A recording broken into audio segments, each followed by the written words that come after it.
Hey, what's going on, everybody? This is Shay coming back at y'all with another episode of the Emmaus proposition. Man, it is so good to be with y'all. So good to know that y'all are tuning in and listening to me ramble on about the craziest stuff. But at the same time, taking us on this journey where everything, I mean, absolutely everything in all creation points its way back to Christ. So whether that's culture, whether that's um, the arts, whether it's just human nature, whatever it is, everything points back to Jesus. And as Jesus was walking down the road to Emmaus with a couple of his disciples, this is the kind of conversation he was having with them. He was telling them how everything in the Old Testament, everything that was written in the law and the prophets, and the wisdom sayings, everything that was written in the Old Testament ultimately was pointing back to him, whether in shadow or in type or anti-type or whatever have you. It was all talking about Christ the whole time. And here at the Emmaus proposition, man, we are expanding that out and saying everything points back to Jesus in one shape or form. It all has to do with Christ. And so you can see from the title of the description for today's conversation, we're talking about traveling. And when I when I was thinking of the title of this episode, there's a movie. There was a couple thoughts that popped up for me. One, there's this old school movie from back in the '80s called The Explorers. I don't know if y'all remember it, man. It was a really good movie. Short, quick, to the point. It was a lot of fun.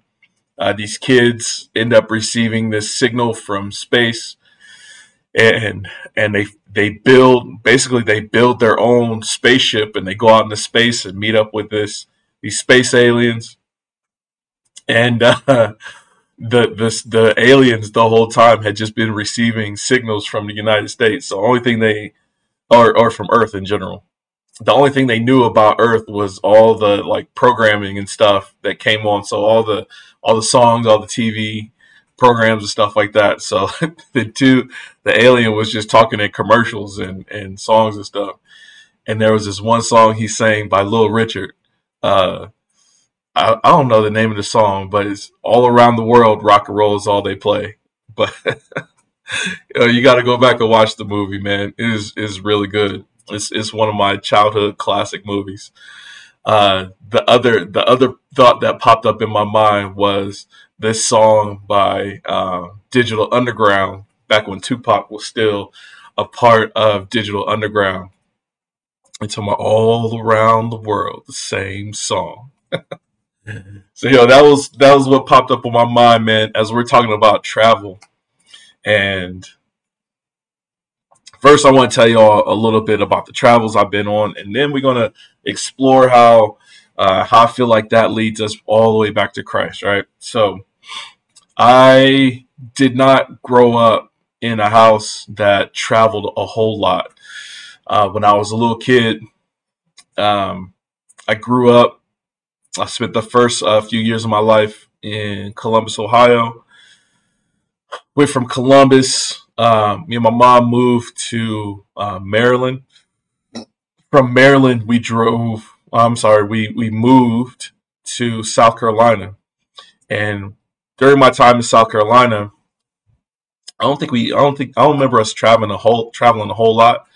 Like we probably went up to North Carolina just to go to an amusement park called Carowinds that was up there. Man, if y'all ain't been to Carowinds, if y'all around those neck of the woods, it's right on the North Carolina, South Carolina border. Man, it's a good time, man. A friend of mine just went, and he was telling me how bomb it was. I ain't been in over 20 years, so ooh, I'm just aging myself. It's probably been more like 30 years, y'all. It's been a long time. But we didn't travel a whole lot. Got to see some stuff. So I remember when I was younger, my dad had some family that lived in West Virginia, and we went up and visited them one time. That was really cool. I don't remember much. I don't remember getting out to do much. Ohio, South Carolina, and Maryland was all I really touched growing up. And then I hit my senior year and I start wilding out, y'all. And ended up one time taking off, didn't tell nobody where I went, didn't tell my friends, didn't tell my family, and just booked it down to Atlanta. Call myself being grown, right?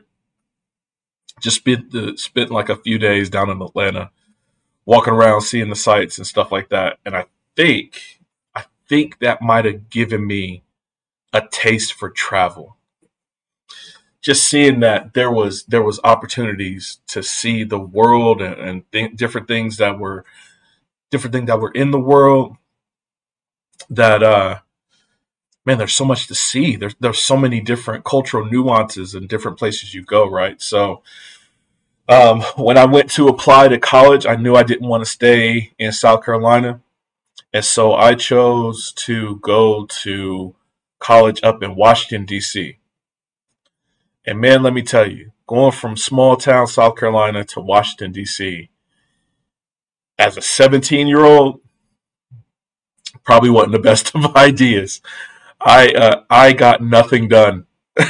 I I only lasted like a semester in college, and I had to make a different move. But DC was bomb, man. DC. So I went to Howard University for a hot minute.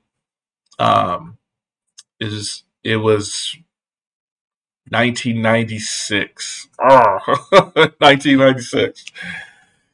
Got up there to Howard, man, and just experiencing DC culture.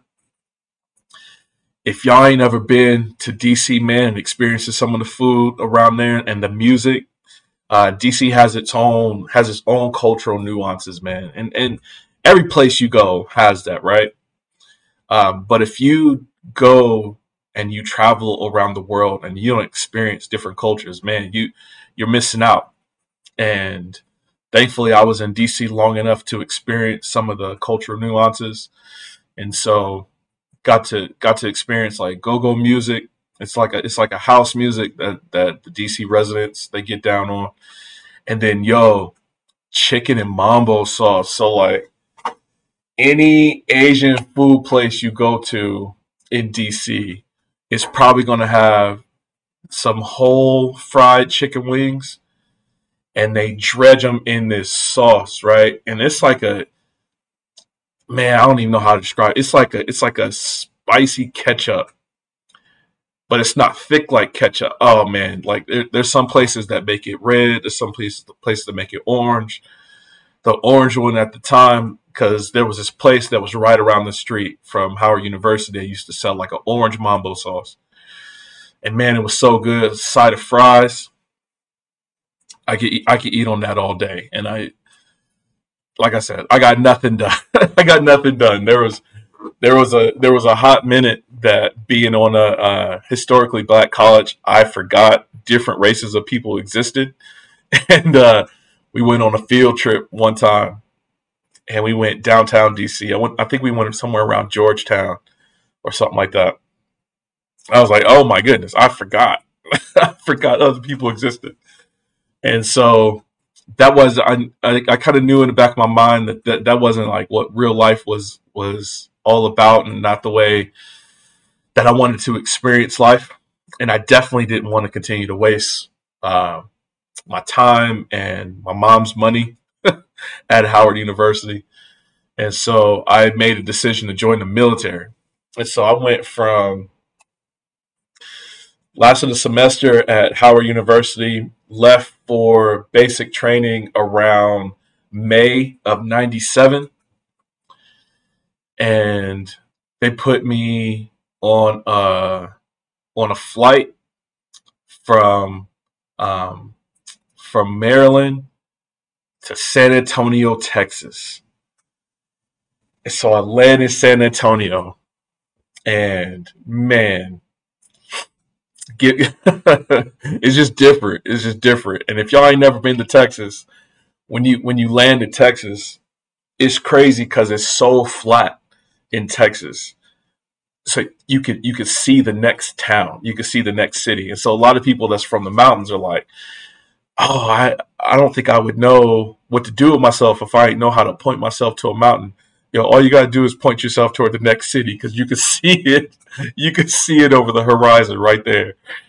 And get on the bus for Senate for basic training, and I don't really get a chance to do much basic training, man. I was the dorm chief. Basically, I was the person that was in charge of everybody. And man, I was so angry, so mad at everybody. Everybody was making me mad, and I just went through a good bit of trauma going through basic training. That by the time I got out of basic training, and it was like the last week when your family comes to go visit, and you can go to like the amusement park that's right there in San Antonio. I was just like, no, I'm pissy. I don't want to do anything. And so didn't get a chance to do much there. Left basic training, went up to North Texas. Didn't get a chance to do much there. I was only there for like 2 weeks, so we had to stay on base the whole time. I left from there and went to Altus, Oklahoma. And so, man, it was another one of those flat places on earth that there's not much to do. And at the time, again, it's 1997. There wasn't much to do. Like Walmart was the hangout spot at Altus Air Force Base. And good folks though, man. Like we was up in the dorms, kicking it. Had some really good friendships. Um, Met a buddy of mine, Justin Tiffany. Justin, man, what's going on? If you watch, um, we drove from Altus, Oklahoma, up to Washington State, and Washington State was cool. I didn't get a chance to get out and do anything. It was survival school. Survival school was cool because we was up in the mountains and like playing, not playing war games per se, but like evading and stuff like that. So learning how to, catch food, cook it up, and in an open pit. It was my first time being out in the wilderness like that. Even though I grew up in South Carolina, we used to ain't do a lot of wilderness stuff, man. Like the only time I did wilderness stuff was with my pops in the summertime. We would do fishing, so I ain't really do a lot of like gutting animals and stuff like that. And so survival school, we caught a rabbit, gutted that mug. Like I had to bash it on the back of the neck to break its neck, gutted it, skinned it, cooked it up. So that was pretty cool. Ended up getting hunted by a mountain lion in the mountains of Washington. I'd say that was funny, but that was scary. And left out of there and went down to Cali for my first duty station, my first official duty station. And so my job in the military, when I got done with all my training and everything, it was in-flight refueling. So my plane is flying along, another plane flies up behind my plane, and I was the guy that stuck a metal pole into another aircraft to pass gas along, right? And super fun job. We did air refueling, cargo, and passenger transport. So it was really cool. We went all kind of places all over the world, right? And early on, I would go to these places and would sit up in my dorm. Like I would take my PlayStation with me. I would sit up in the dorms. I wouldn't do much. We would land there in the middle of the night and just wake up the next morning and leave out, right? But what that did was I was traveling to all these different places and I wasn't taking full advantage of the travel. So that lasted a couple years, and then I got my head on straight and I started taking advantage of some of these places I went. So like I went to places like y'all went to Alaska. Alaska was probably one of those places that if you get a chance to go and see it for yourself, I won't be able to do it justice. It feels wild. Like it's crazy. It's crazy the way it feels. Like you go there and you could tell like it hasn't been fully civilized yet. Like it's still like wild animals all over the place. And I remember when we first landed The first time I went to Alaska and we landed there, we're getting on a bus, and it was like a school bus. I don't know if y'all remember how tall school buses were. Not the short bus, the actual school bus. Got up on the school bus, man, and I looked to my right, and there was a moose that was like right here in front of my face. I'm like, oh snap! And the antlers are like probably like 6 feet wide. Like this joker was huge. I'm like, oh my goodness, I am in Alaska. So that was wild, right? Just getting to see like how big the mountains are and how wide open space there is, and that weird thing where it stays dark half the year. Like that's trippy, man. Where it'd be like noon and it's still dark outside. Like it was wild. It was wild going there. Lots of fun though, getting a chance to experience everything. Hawaii was similar, man. Getting a chance to be in those states where they're not connected to the continental U.S. It was like one of my first few times of really traveling. I feel like really like you gotta hop on a plane to go to some of these places. So Hawaii was super cool. Had some crazy experiences. Getting to see like lava fields, getting to go body surfing. I had never tried body surfing and didn't do it right and got checked up. All kind of embarrassed. So those were cool. Man, we went to all kind of different places in Asia. So I went to Japan, and that was awesome. Just getting to see like Japanese culture, getting to see like some of the Shinto temples and stuff like that. I went to Korea, South Korea, and that was always nice, man. Like there was places like right outside the base where you could go and um, get suits tailor made and experience um, the culture that was right outside the gate. I forgot to say, like in Japan, um, I had never had sushi before, right?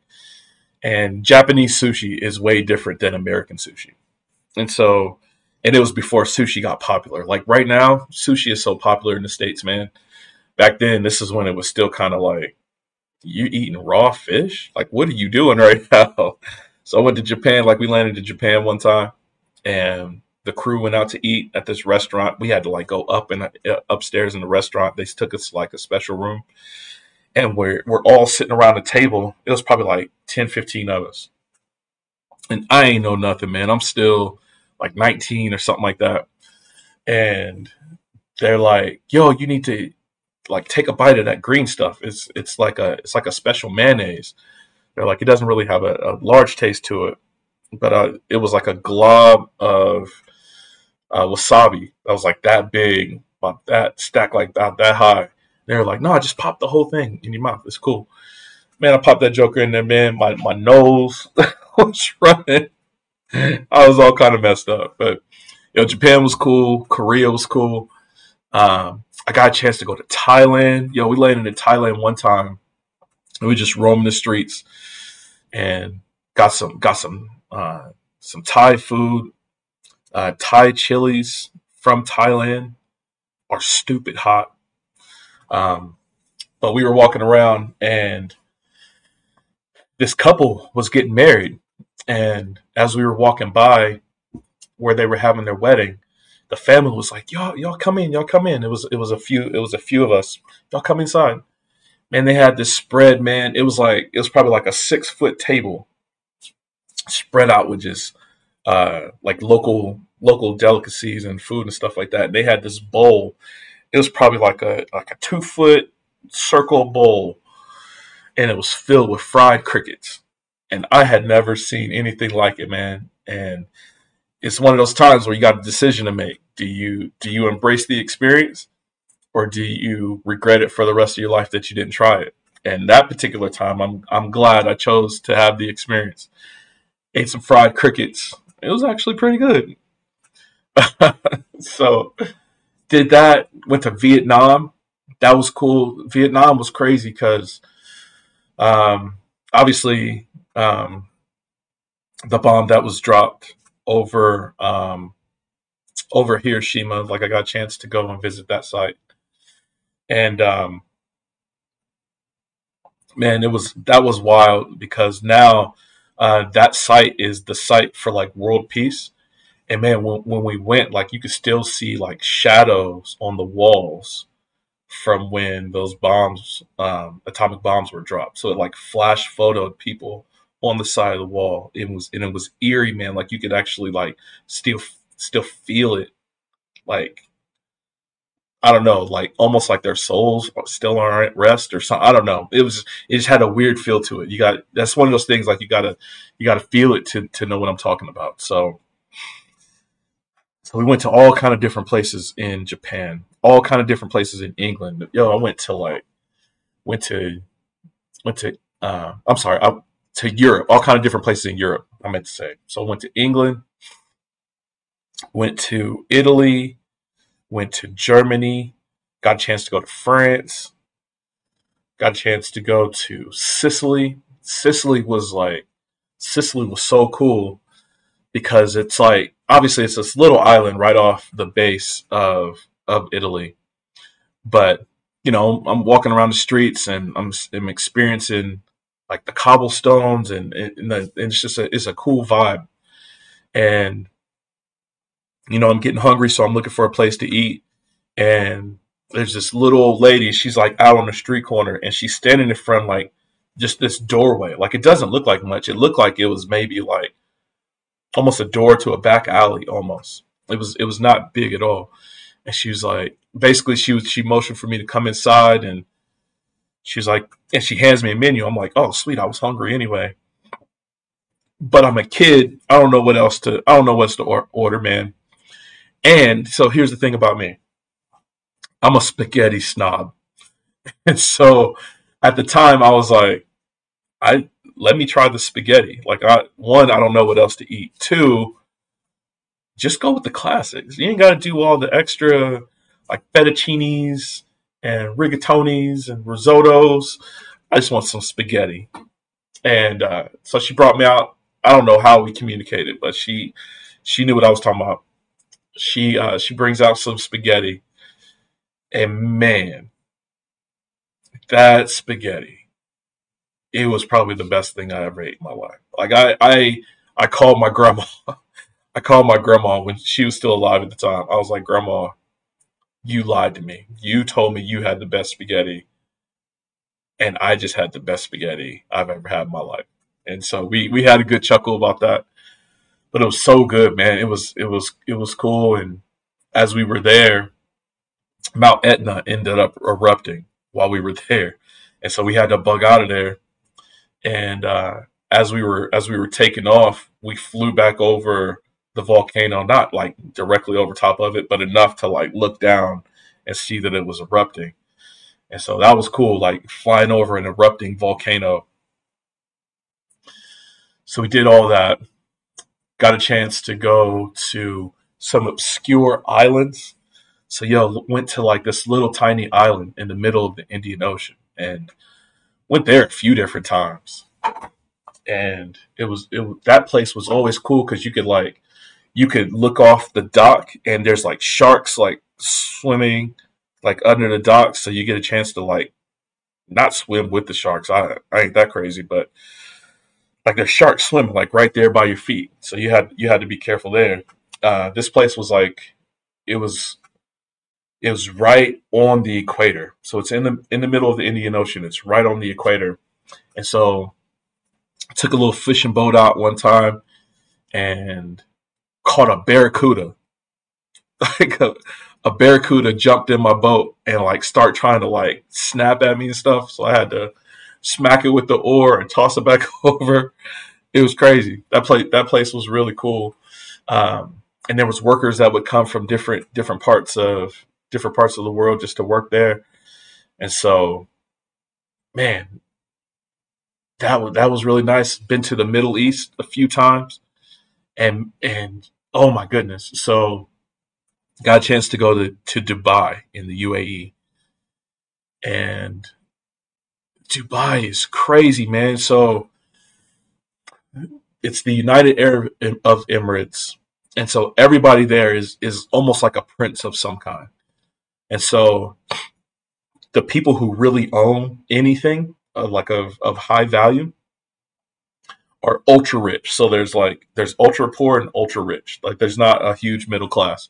So you're either a worker or you just you you balling, right? That's the difference.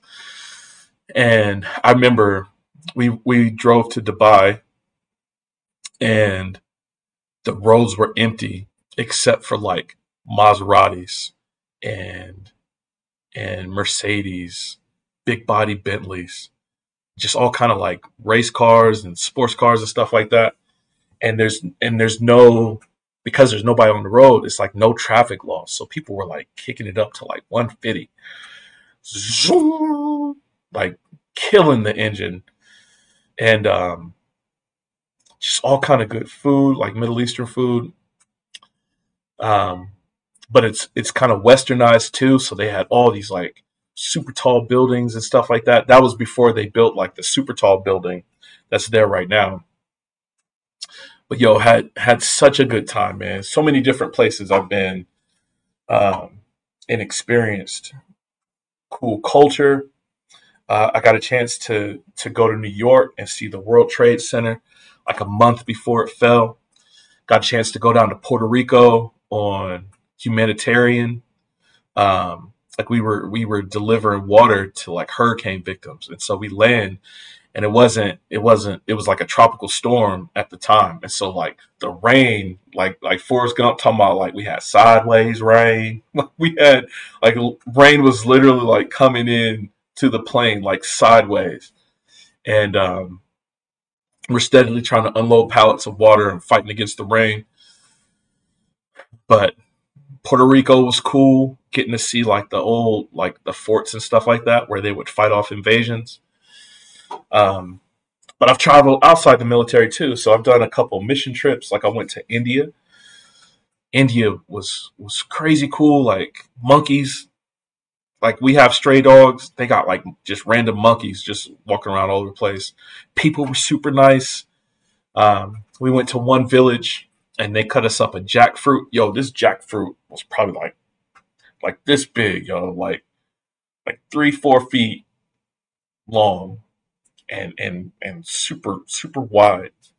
Man, they cut that belly up for us, man. It was delicious, delicious. Did that trip. Went to El Salvador. El Salvador was crazy. Some of the best mangoes I ever had in my life, man. And again, like super nice people, like willing to share absolutely anything that they had, they wanted to give us. And so those trips were nice. So I've been to some places in the world, man. I've gotten a chance to travel, gotten a chance to see different cultures, gotten a chance to experience different people from different parts of the world. And as I'm thinking through that, right, as I'm processing it, especially now that I'm a little bit older, now that I've been to some places, want to go to more places, definitely taking my wife and my kids to see some of these places in the world.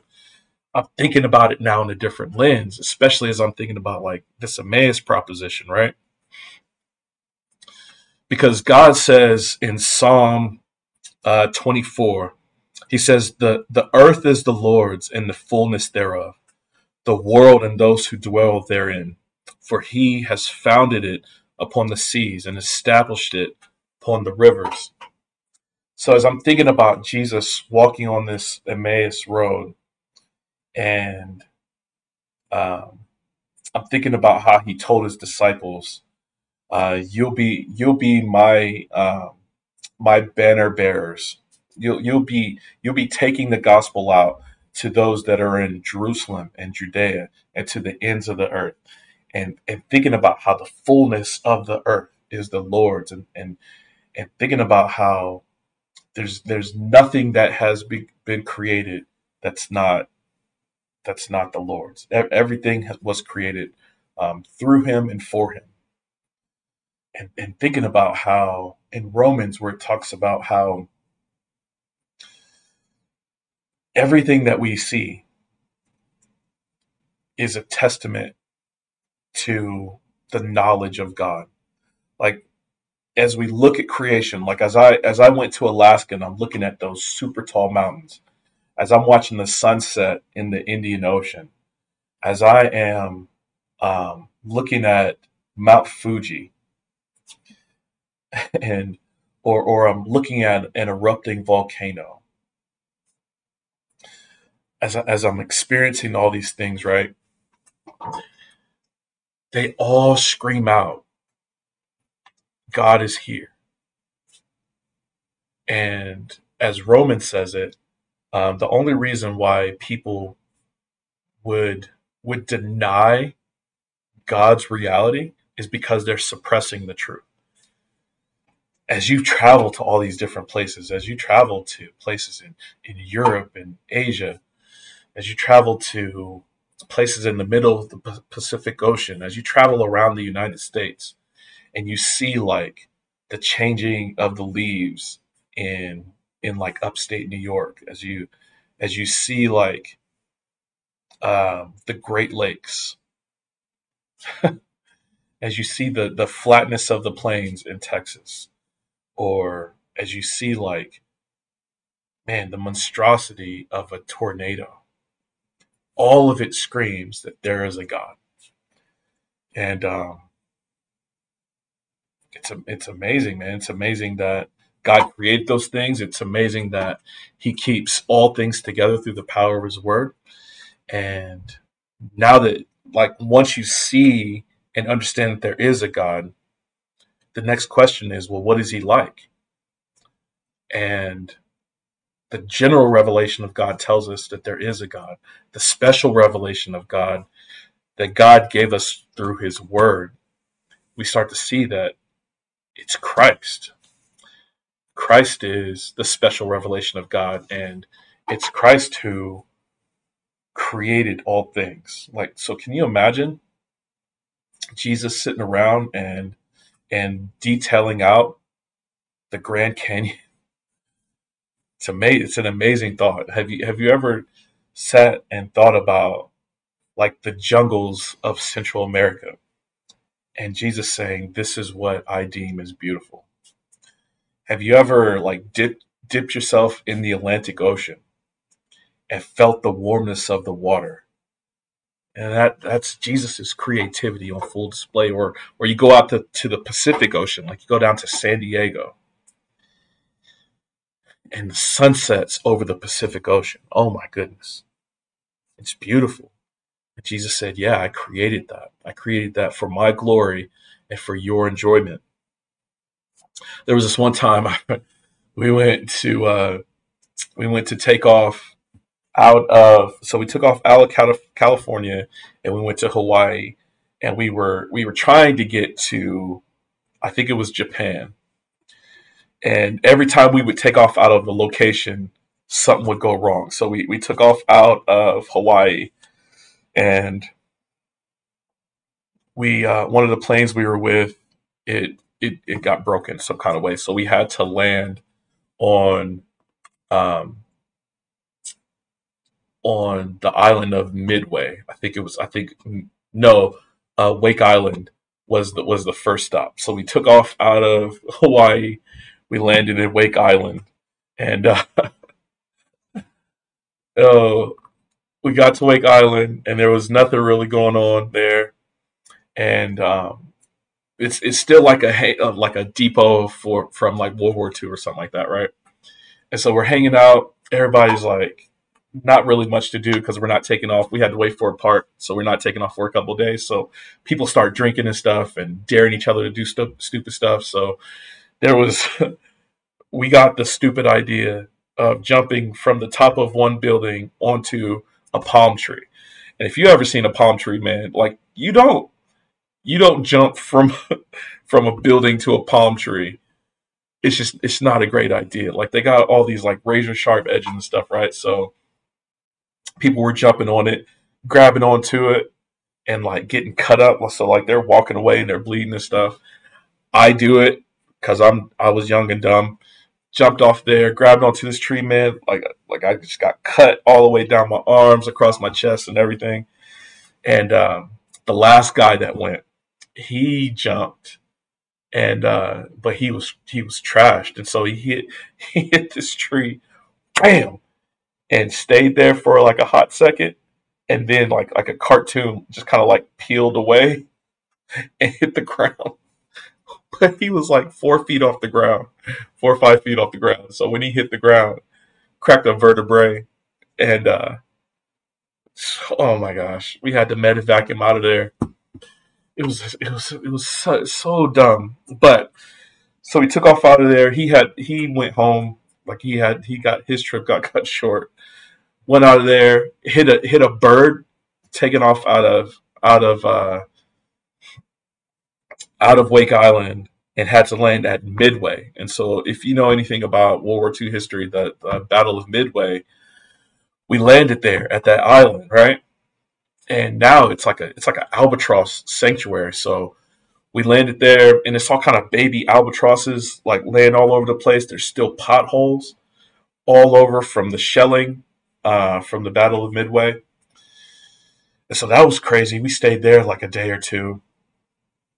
Finally made it to Japan, but at each one of those stops, right? Like the the the islands, and like Jesus putting those islands there, or the island of Midway, and all of its beauty. Getting to Japan or going to Guam and seeing like the beauty of the culture that's there, like all of it was created by Christ for us to enjoy and to magnify His beauty. And so the beginning of Proverbs says, "Only the fool says that there's no God." All of these places scream out the existence of God. And if you don't think that that's true, you've missed the entire point of what creation is. Not only here on Earth, but out in the cosmos too. Um, but I'll reel it back. Just enjoying, being able to enjoy what we can see and touch and feel right here in the immediate. Man, if you're not a world traveler, uh, man, you got to get out there. Even if you just drive to the next state, or if you just take some time away and save up some money and just go somewhere, go on a mission trip and go serve people in another country.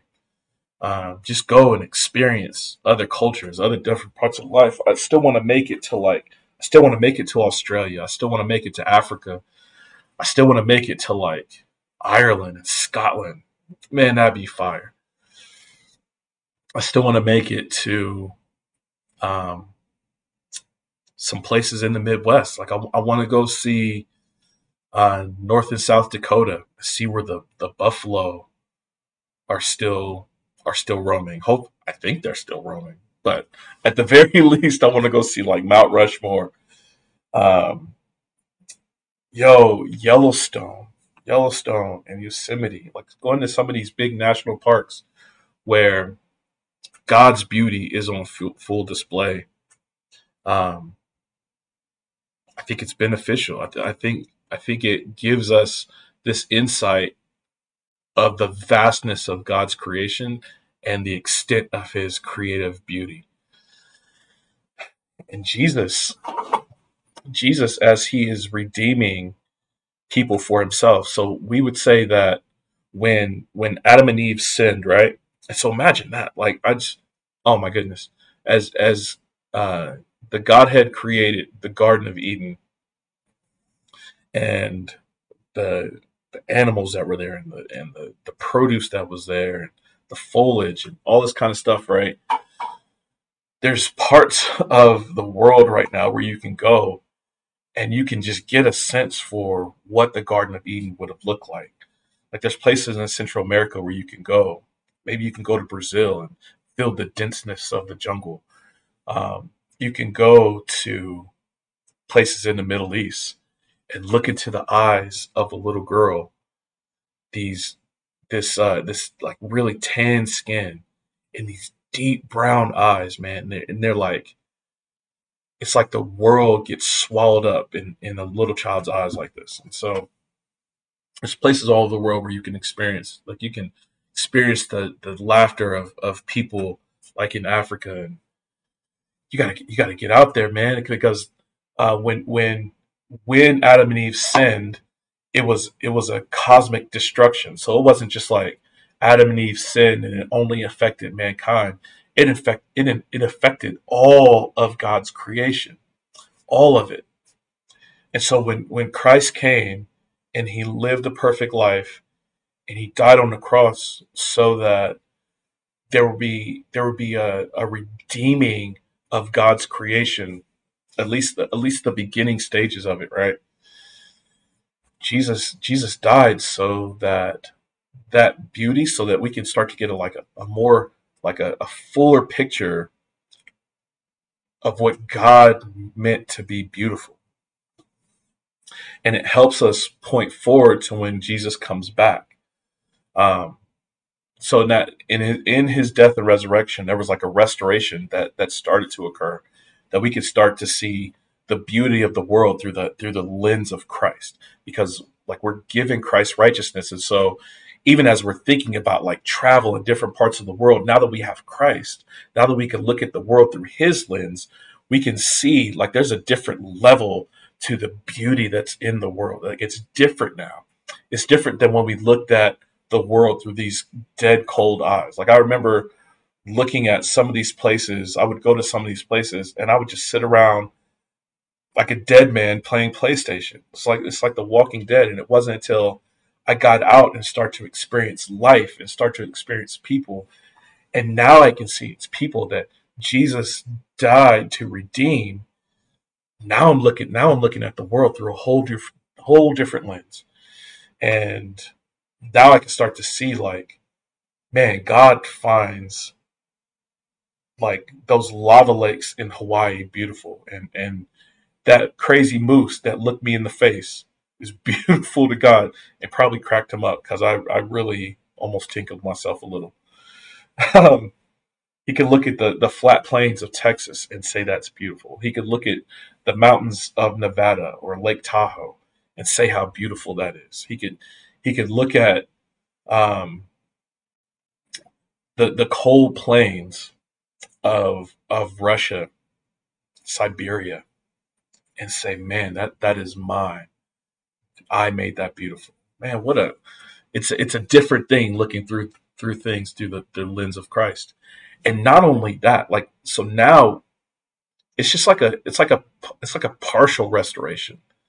There's still a more beautiful time coming when God comes and recreates it all. Like he brings the kingdom of heaven down on top of this reality and remakes everything, I believe, exactly the way he always meant it to be.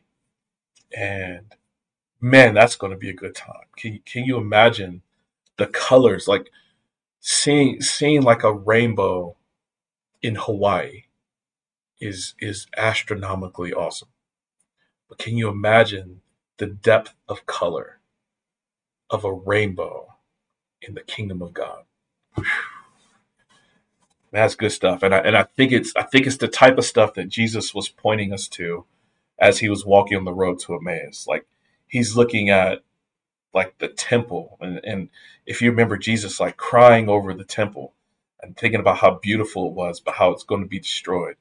I'm thinking about how Paul, when he probably walked into some of these places, like in Thessalonica, in Galatia, in Colossia, in Rome, and he walks into Rome. He walks into Mars Hill, and he sees that statue to the unknown God, and he's pointing everything to Christ. This is this is kingdom work, y'all. Like this is what we do. Even in the times that we travel, whether it's across the state to California, or if it's all the way across the state, you go to South Carolina, or if you go halfway around the world and go visit Japan or China, whatever have you, and everywhere in between, wherever you go, all of it is for God.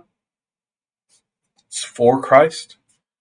It's through Christ. It was made through Christ for his glory. But we get a chance to enjoy it because we have the lens of Christ. And it makes everything so much more beautiful. And so get out there and travel. Save up some money. Costco has some really good deals on some travel trips. Take a cruise and just go and see the ocean. Like you'd be shocked at the enjoyment of just seeing the ocean. Go take a Mediterranean cruise and see all the different cultures at each different stop. Take an Alaskan cruise. Some friends of ours are going up to Alaska to take an Alaska cruise.